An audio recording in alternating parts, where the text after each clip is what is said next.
మరొక ప్రశ్న, నాకు ధ్యానంలో రంగులు కనిపిస్తున్నాయి, కలర్స్ కనిపిస్తున్నాయి, ఏంటివి అని అడుగుతూ ఉంటారు.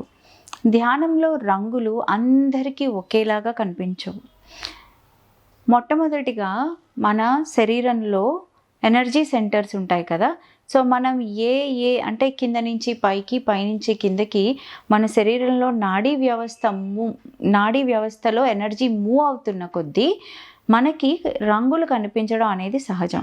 ఆ వాటిల్ని ఫ్రీక్వెన్సీస్ అంటాం.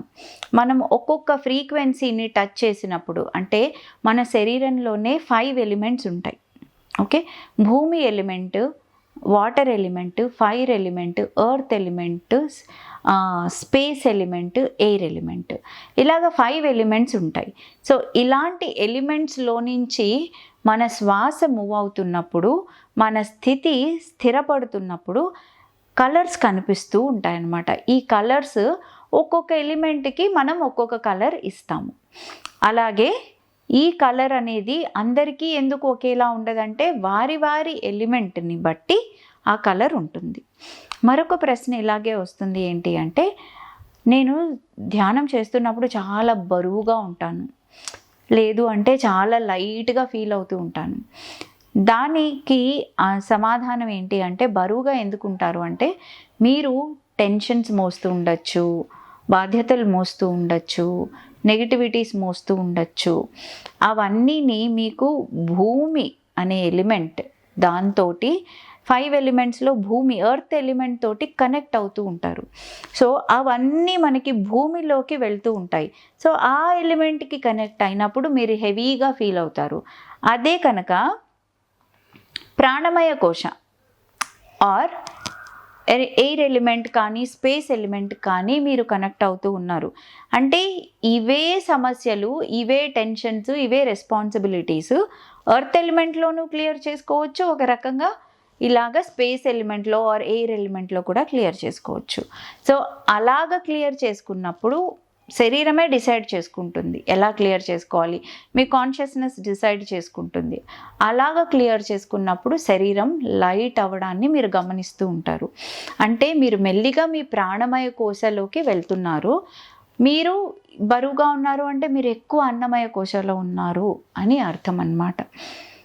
అండ్ మరొక ప్రశ్న ఏమని అడుగుతున్నారు అంటే, పిల్లలకి మెడిటేషన్ మంచిదేనా, ఏ వయసు నుంచి మెడిటేషన్ చేయించవచ్చు? మెడిటేషన్ అనేది, ధ్యానం అనేది అందరికీ ఇంపార్టెంట్. పిల్లలకైతే అత్యంత అవసరం. ఎందుకు అంటే వాళ్ళు ఒక మట్టి ముద్దలాగా ఉంటారు. ఎలా మలిస్తే అలా మలచబడతారు. సో ఆ టైంలో వాళ్ళ పీనియల్ గ్రంథి ఏదైతే ఉందో అది ఓపెన్గా ఉంటుంది. సో దాన్ని మనము ఇప్పుడు దానికి మెడిటేషన్ ఆర్ ధ్యానం అనే ఊతాన్ని అందిస్తే వాళ్ళు ప్రొడక్టివిటీ అంటే కాన్సన్ట్రేషన్ పెరుగుతుంది. దానివల్ల వాళ్ళు చదివే విధానం పెరుగుతుంది. హాయిగా హ్యాపీగా చదువుతారు, బాధగా చదవరు. అండ్ కుదురుగా నా పిల్లలు ఒక దగ్గర కూర్చోవట్లేదండి అని చాలామంది చెప్తూ ఉంటారు కదా. ఈ ధ్యానం చేసినప్పుడు కుదురుగా కూర్చుంటారు. తర్వాత ఎమోషనల్గా ఎప్పుడూ ఇండిపెండెంట్గా ఉంటారు. అంటే పక్కవాడు నన్ను తిట్టాడు, వీళ్ళు కొట్టారు, ఇలాంటివి రావన్నమాట.